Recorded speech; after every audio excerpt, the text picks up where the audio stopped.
Hello everyone! Welcome back po sa Frequent Ask All Questions with Miss A. At syempre, bagong video, bagong tanong na naman po ang aking sasagutin.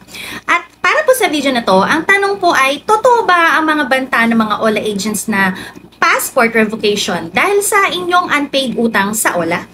Ang sagot po dyan, syempre hindi. Hindi totoo. Hindi po totoo yung mga banta ng mga OLA agents na yan na maaaring may maganap na passport revocation dahil sa unpaid utang ninyo sa inyong mga OLAs. Ayon po sa Batas ng Pilipinas, ang passport ay hindi maaaring bawiin o ipasuspinde ng anumang pribadong individual o entity tulad ng mga OLA agents. Sa ilalim ng Philippine Passport Act ng 1996, ang DFA po ang sole authority sa pag-issue, pag-renew at pag-cancel ng mga pasaporte. Hindi saklaw ng batas ng Pilipinas ang paggamit ng pasaporte bilang collateral o pananakot para sa anumang uri ng utang, kabilang na po ang utang sa mga OLAs.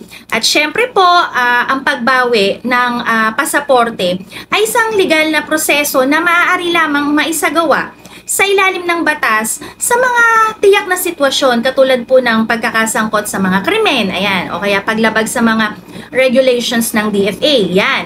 Diyan po pwedeng mangyari yung pagbawi ng passport nyo. Kung ikaw po ay nakakatanggap ng ganitong mga banta mula sa mga OLA agents, maaaring sa email, sa text, sa call, pwede nyo po ipagbigay alam ang inyong sitwasyon sa National Privacy Commission, Securities and Exchange Commission, at iba pang relevant agencies ng government upang maprotektahan po ang inyong mga karapatan. Tandaan po ninyo na hindi po kayo basta-basta dapat naniniwala sa mga natatanggap ninyong kung ano-ano galing sa mga OLA agents. Sana po ay may natutunan kayo sa video po natin na to. Huwag po ninyong kalimutan na i-like and follow ang mga official social media accounts ng PhilFlag. At syempre, panoorin nyo po ang Unflag livestream every Friday, 7 p.m.